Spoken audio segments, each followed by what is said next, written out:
You must get into the nuts and bolts of what to keep in mind while applying to top-tier undergraduate programs to be successful.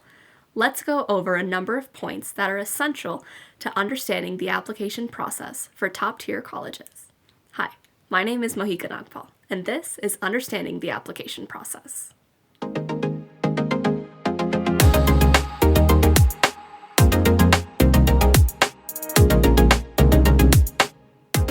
To kick off the application process, you have to decide on your school list. Where should you apply? To help clarify what type of schools you are interested in and to figure out whether top-tier programs belong on your school list, be sure to start by watching our first video in this series. We recommend creating a master list and putting all of your schools and their respective details and dates into an editable spreadsheet, such as Microsoft Excel or Google Sheets. Then, a good place to start is to find median and average SAT, ACT, and GPA reports for the various schools that you are interested in by using their websites. Use this information to assess your fit from just a scores perspective. Of course, scores are only one piece of the puzzle, but it's often easier to compare students by the numbers that they bring to the table.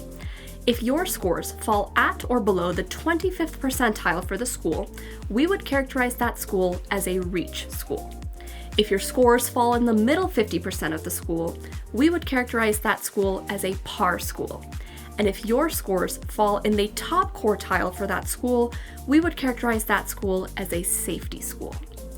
You can input this data into your spreadsheet and use colors to separate these categories if that helps you.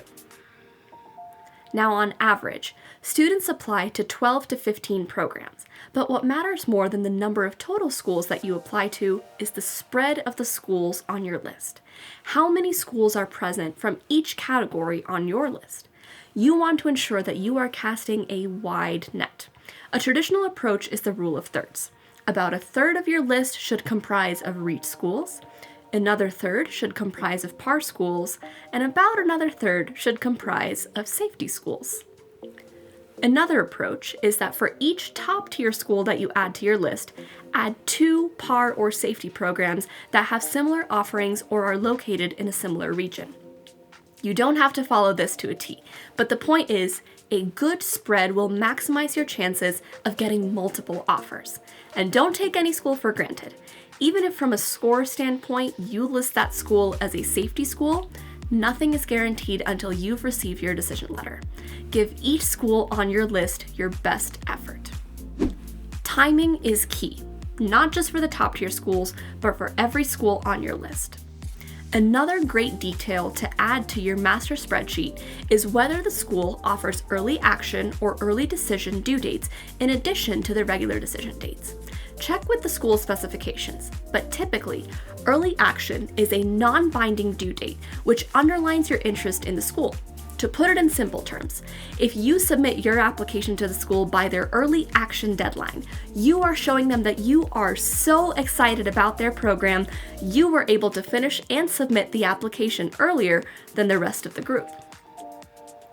Early decision typically means the same thing with one additional caveat. That if you get into that school, you are going to go there for sure and will withdraw your applications from all of your other schools. It is recommended to only apply early decision to one school as it is binding. Many top-tier schools offer these staggered due dates. If you submit your application by the early action or early decision deadline, you will typically find out about your admissions decision earlier than the regular decision cohort will. Many top-tier schools also use rolling admissions, which means that they read applications as they come in and send out decisions over the course of the application cycle, rather than waiting to read everything after applications close. For schools that use this approach, it is in your best interest to apply early, provided that you are submitting the strongest application you can. Do not wait until the last minute to submit any of your applications. Finally, keep an eye out for free application submission days. Many schools offer a few days during the application cycle on which they waive the application fees. If you are able to submit your application on those days, you could save up to $100 on application fees. That's some serious savings. Most top-tier schools do not offer free application submission days, but if other schools on your list do, use that as a guide to decide the order of which you're going to work on your applications. Having a clear priority list of your timing is going to keep this process low stress and organized. I'd like to spotlight the 3 most important factors to keep in mind to make you a competitive applicant for top-tier schools. The college application is an opportunity to tell your story.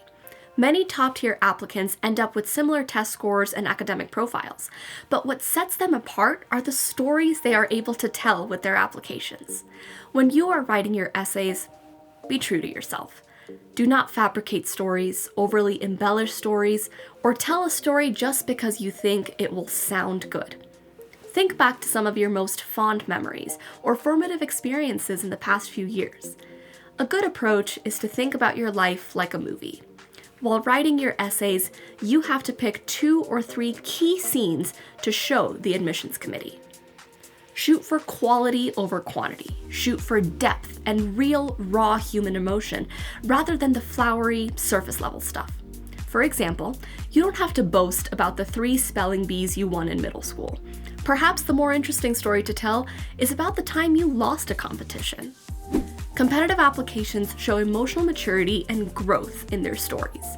For each scene that you are showing the admissions committee, write about how that made you feel. What was the impact of that experience on you in the short term? How about in the long term? How are you going to use that experience to impact the world around you?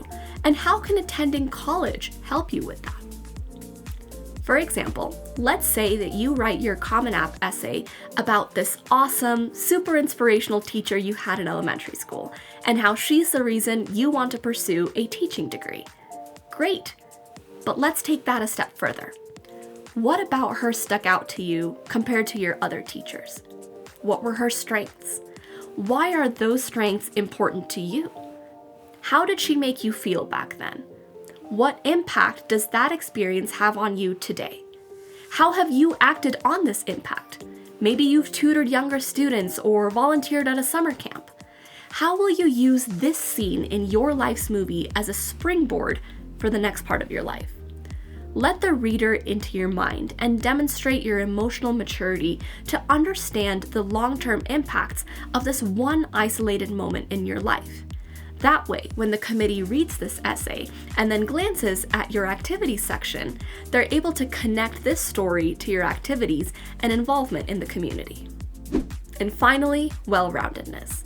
Simply put, a well-rounded applicant has made an effort to take advantage of the opportunities available to them. Let's say applicant A and applicant B have similar applications. They both got SAT scores that were around the national average of 1,060. They each took 2 AP or honors courses. Each of them was part of the National Honor Society Club, and they each played a sport or an instrument. Seems like they'd have an equal shot, right? Not quite. Here's some more information. Applicant A attended High School A, a large high school with various resources and academic offerings. During their spring break, applicant A was able to access a free SAT prep course through their school and was given access to multiple practice tests, but applicant A scored lower than most of their classmates. High School A offers 15 AP and honors courses, yet applicant A only took 2 of them.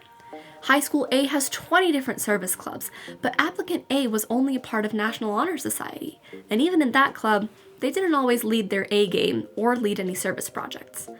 Outside of school, applicant A did not have a job or any other major responsibilities. On the other hand, applicant B attended High School B, a smaller high school with limited resources. Applicant B did not have access to any additional SAT prep materials outside of what the College Board offers for free.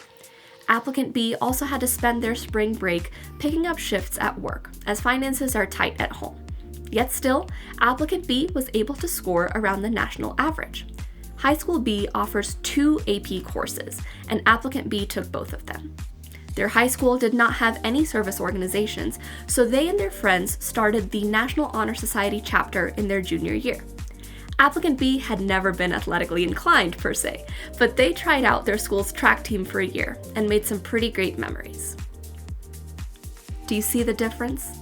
Compared to applicant A, applicant B demonstrated a more thorough and ambitious use of the opportunities available to them, demonstrated hard work through adversity, and demonstrated their willingness to try something new, even if it doesn't work out. Those qualities are attractive to college admissions committees as they are possible indicators of how well the student will perform in college. Applying to top-tier schools involves a careful balance of a few key factors, such as number of schools, spread of schools, timing, and the quality of your application. The idea is to use these factors to your advantage to maximize your chances of attending the best program for you. If you found any of this information helpful, hit the like button or consider subscribing. And if you have any questions or comments, let us know in the comments below.